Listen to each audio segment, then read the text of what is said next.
It was supposed to be just another ordinary Friday at the office.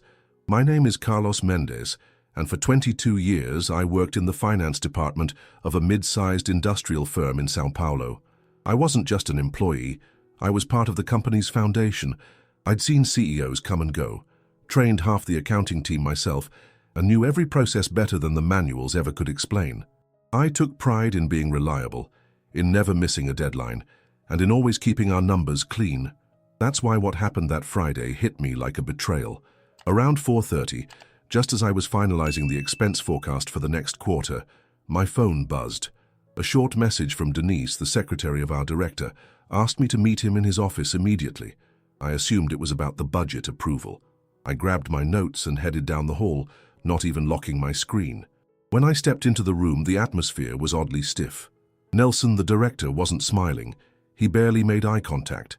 Next to him sat Julio, our newly hired finance manager, a man 15 years younger than me who had joined barely 6 months ago. I hadn't trusted him from day one. "Carlos," Nelson began, clasping his hands together, "this isn't easy, but the company is going through some restructuring. Your position is being dissolved effective immediately." I blinked. "I'm sorry, what?" "We're downsizing," Julio chimed in, his tone flat. "We're moving towards a leaner model. Just like that. No gratitude, no explanation beyond generic corporate jargon. 22 years reduced to a sterile sentence and a folder with severance paperwork." I asked if I had done something wrong. Nelson avoided the question. Julio just stood, opened the door, and called HR. I packed my things in silence. No farewell lunch, no handshake. Just a cardboard box, a few awkward stares, and the echo of my footsteps as I left the building I had once considered a second home. Something didn't feel right, but I said nothing. Not yet. That weekend, I couldn't sleep. I sat in my small apartment in Vila Mariana, staring at the box of office belongings in my living room. My coffee mug, the family photo I kept on my desk, even the little plaque I'd received for excellence in financial integrity 5 years earlier, now they all felt like silent witnesses to something darker. I kept replaying that final meeting in my head. Nelson's tone wasn't just cold, it was rehearsed. And Julio, there was something in his eyes. Not pity, not discomfort. It was control. That man wanted me out. And the worst part was, I didn't know why. I began revisiting the last 2 months in my mind. Julio had taken a particular interest in expense reports, not the kind that managers usually cared about. He'd asked for full access to supplier accounts, and once, he even told me to bypass a standard audit protocol for a priority payment. I hadn't done it, of course, and he'd acted like it wasn't a big deal. Now it felt like a red flag I hadn't recognized. I remembered something else too, an odd discrepancy I'd seen in a transfer request just 3 weeks before my dismissal. A payment of 120,000 reais to a vendor I didn't recognize. When I questioned it, Julio said it was a temporary contractor. I made a note to verify it, but then I got swamped and forgot. That payment might have been the key. On Sunday night, I powered up my personal laptop. Over the years, I'd kept copies of many reports for reference. Nothing confidential, just my own notes and backups. I started going through them. I found the invoice with the suspicious vendor and matched it with the date on our official ledger. It was there, but there was no registered contract, no tax ID, just a name. LS Servicios Técnicos. It didn't exist in any of our vendor databases. That's when the weight in my chest turned into something colder, something like resolve. I knew Julio had slipped something past the system, and now that I was no longer on the inside, I was free to look into it, quietly, without anyone watching. I cleared off the dining table and laid out everything I had. Printouts, backup spreadsheets, old audit notes, and a notebook I used to track inconsistencies informally. It felt like I was back in my first years as an auditor, except now, the fraud I suspected wasn't coming from outside. It was internal, close, calculated. I started with Les Servicios Técnicos. I searched the name in public business registries, tax databases, even LinkedIn. Nothing. No website. No social presence. No trace of real operations. For a vendor paid 6 figures, it was like a ghost. I opened the spreadsheet from that month, October. I checked the payment details again. The bank account was in the name of the company, yes, but the branch was located in a small town in the interior of Goiás. That made no sense for a São Paulo-based firm, supposedly working on on-site logistics for our operations. I then opened the approval logs, something I'd backed up months ago when the system was glitchy. Sure enough, that payment had gone through Julio alone. The approval path had been manually altered. Normally, 2 signatures were required for anything over 50,000 reais, in this case only 1. I combed through the months leading up to my departure and found 5 more suspicious entries, all with different company names, none of which passed the standard vetting process. All of them with payments ranging from 80 to 150,000. Different banks, same pattern. I realized that Julio had created a network of shell vendors, all tied together through indirect identifiers, same phone formats, same file metadata in the invoices. It was subtle, clever even, but not invisible. I took notes, made copies, created a timeline of dates, values, and accounts. I didn't know what I would do with it yet, but I knew one thing for sure. This wasn't sloppy fraud, it was systematic embezzlement. And if no one inside was seeing it, it was because they weren't looking, or worse, they were choosing not to. The company had turned its back on me, but I wasn't done with them, not yet. By the following week, I had a binder filled with evidence, carefully sorted, cross-referenced, and backed up to an encrypted flash drive. Every name, every date, every suspicious transaction. I had even printed the metadata from the PDFs to show they were all created on the same computer, likely Julio's. The connections were becoming too obvious to ignore, but I didn't tell anyone. Not my friends, not my former co-workers, not even my brother, who I usually shared everything with. I knew better. I had worked in internal controls long enough to understand how leaks work and how fast guilty people can cover their tracks once they suspect scrutiny. Instead, I adopted a routine. I walked every morning as if I were retired. I'd sit in the same bakery with a cup of coffee and read the paper, just another middle-aged man adjusting to a new phase. But at night, I analyzed patterns. I revisited emails I had forwarded to my personal account. Nothing illegal there, just for my records, as I used to say. And now those little habits were proving to be life-saving. I also began to study the internal policies of the company, which were still available through their public investor relations site. I noted that they had a whistleblower protocol listed, anonymous submissions encouraged. That would be my way in. But I wasn't rushing. I knew that once I made my move, there would be no going back. I wanted the evidence to speak so loudly that no spin could silence it. I wanted the story to unravel by itself, without me having to appear, to accuse, to even be named. So I kept quiet. I waited. While they assumed I had faded into the background, licking my wounds, I was documenting everything. No anger, no threats, just facts. I wasn't interested in revenge. I was interested in exposure, but it had to be surgical, clean, undeniable. And so every night, while the city outside moved on without me, I prepared. I didn't need to speak. The numbers would do that for me. Waiting became its own kind of torment. Each morning, I would wake up early, more out of habit than necessity. I kept to my routine, shaving, dressing in slacks and a clean shirt, eating toast while the news played softly in the background. On the outside, I was just another man in transition. But inside, I was constantly calculating, second-guessing, re-evaluating the plan. I'd walk to the park near Avenida Paulista, sit on a bench, and pretend to read.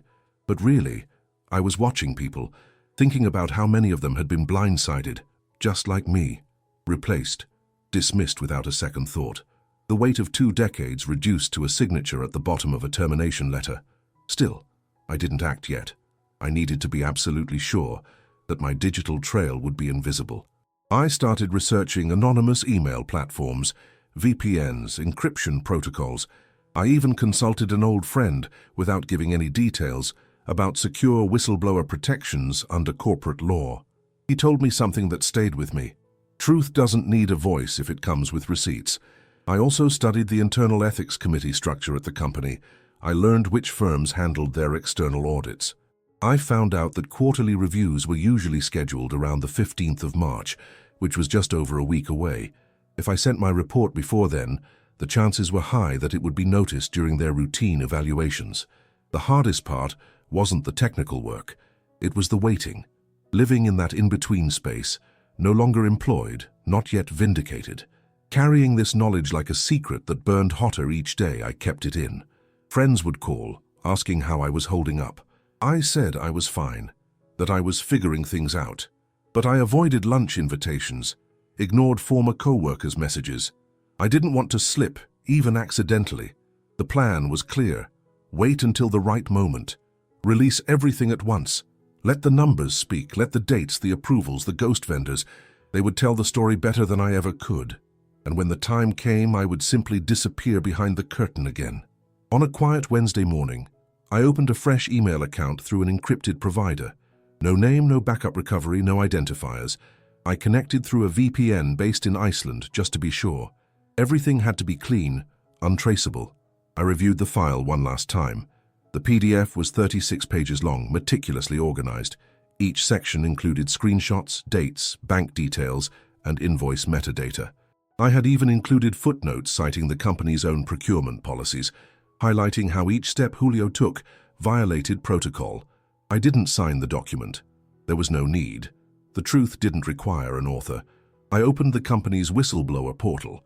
It had a special email address dedicated to ethics complaints, monitored by a third-party compliance firm. I attached the file. In the body of the email, I wrote only this.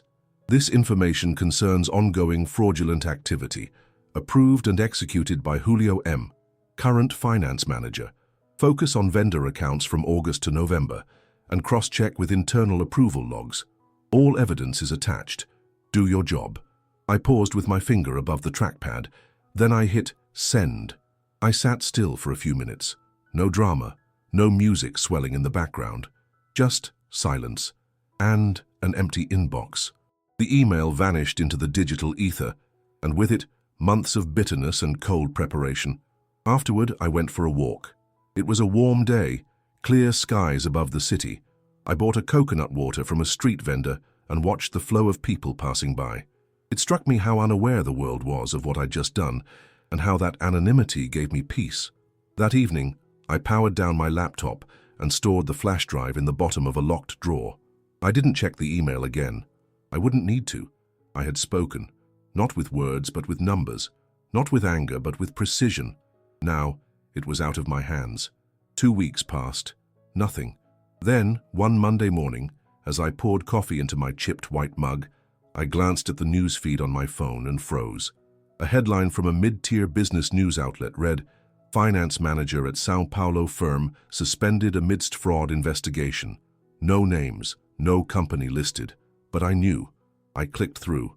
The article was thin on details, citing anonymous reports and internal inconsistencies in procurement approvals. But one line stood out. The firm's internal compliance team has opened a full audit, with sources confirming that a high-level employee has been placed on administrative leave pending investigation. I read it 3 times. Then I sat down. They had received it. They were acting on it. By the end of that week, a second article appeared, this time naming the company. My company. It confirmed that a manager from the finance department had been formally suspended. Still no mention of Julio directly, but I didn't need confirmation. Everything aligned. Inside, sources began leaking more to the press. Investigators had uncovered irregularities in vendor contracts and evidence of systematic policy violations. The phrase unauthorized single-signature approvals appeared in several places. My phrasing, my document, and yet my name was nowhere to be found. That was by design. I resisted the urge to call anyone. I didn't want a thank you. I didn't need applause. What I needed, what I had wanted from the beginning, was happening. The machine was turning in on itself, chewing through the rot. I started to receive subtle signs from former colleagues. A LinkedIn message from Mariana, a junior analyst I had mentored, simply read, "I don't know how or why, but thank you." I didn't reply. One morning, I passed by the company building. The guard at the entrance looked new. I stood across the street for a moment, watched, then kept walking. The bomb had gone off. No noise, no flames, just silence and consequences. It was a rainy Thursday afternoon when my phone rang. The number was unfamiliar, São Paulo area code, but not saved in my contacts. I hesitated for a second before answering. "Carlos Mendes?" the voice asked. "Yes. Who's speaking?" "This is Nelson, from the company." His voice had softened since our last conversation. The sharpness, the corporate coldness, It was gone. He cleared his throat, then continued. I was hoping you might have a moment to talk. I said nothing. We're in the middle of some internal transitions, he went on. A few things came to light recently, and I just wanted to say I'm sorry for how things were handled. Truly. I waited. Let the silence hang. We've had to suspend Julio, he admitted, as if it were the first time the truth had passed his lips. Auditors uncovered some discrepancies, and your name came up, indirectly. They assumed you had been aware of certain issues. That was a careful phrase. Aware. I'm calling, he continued, because we'd like to offer you a short-term consultancy. Help us restructure the department, train someone new, get us back on track. I kept my voice neutral. As an employee? No. As an external advisor. You set the standards we should have never let go of. We realize that now. The irony wasn't lost on me. I'll think about it, I replied. I meant it. After the call, I sat at the table and stared at my old work ID, still buried under other documents in the bottom drawer. It felt strange, being asked back not in defeat, but in recognition. Later that night, I sent a short email. I'll take the assignment. 3 months. My terms. They agreed within the hour. I wasn't going back as the same man. I wasn't returning for them. I was returning for closure, to clean up what had been corrupted, and to ensure someone else was ready to do the job right. They had called for help, and I would give it, with no bitterness, no gloating, just silence and structure. Walking back into the building after all that time was surreal. The lobby smelled the same, sterile and over-air-conditioned, but everything else felt different. I wore no badge. I had no assigned desk. I was there as an outsider now, but not just any outsider. This time they listened when I spoke. They introduced me to Isadora, the new junior finance manager they had hired fresh out of an international MBA program. She was sharp, focused, eager to learn. I saw in her the same fire I had once carried in my early days, but more importantly, she wasn't compromised by politics or pride. I spent my first week mapping out the gaps Julio had exploited. I redesigned the approval workflows, re-established dual authentication policies, and introduced automated red flags for vendor vetting. The systems that had been ignored or bypassed were now locked tight, and I trained Isadora on every single one. There were familiar faces still in the office, though fewer than before. Some greeted me with a mix of guilt and relief. Others couldn't look me in the eye. 1 or 2 avoided me entirely. I didn't mind. No one asked how I knew. No one asked if I had been the whistleblower. But I saw it in their glances, curiosity tempered by respect. They knew something had changed, and they knew I had something to do with it. Nelson remained distant. He only spoke when necessary, always in a clipped professional tone. I didn't care. He was no longer a figure of power in my story. By the end of the 2nd month, everything was stabilized. The culture had shifted. There was more caution in the air, less arrogance. The company had learned something. Maybe not gratitude, but humility. I didn't seek praise. I never wanted it. Every evening I would walk the hallways slowly, passing by the office where I used to sit. I didn't step inside. I didn't need to. That chapter was over. I had returned not to reclaim my old place, but to ensure no one else would be pushed out the way I had been. Quietly, I had won. My contract ended on a Monday. No ceremony, no farewell lunch. I handed over the last batch of documentation to Isadora, shook her hand, and left the building without looking back. I walked 5 blocks before stopping at the same bakery I had spent countless mornings in during those silent months of preparation. I ordered a coffee and sat by the window, letting the steam rise into the late afternoon light. There was no satisfaction in what I'd done, not the kind people imagine, no fireworks, no vindictive joy, just calm. Like setting a fractured bone straight. Painful, necessary, and ultimately healing. I never saw Julio again. Rumor had it he had lawyered up, that the company had quietly settled some internal matters. I didn't dig. I had no interest in what became of him. He had carved his own outcome. What mattered was that the rot had been exposed, the company was rebuilding, and the team I had once led was now being taught to see red flags the way I did, to ask the uncomfortable questions before it was too late. I didn't go back into corporate finance.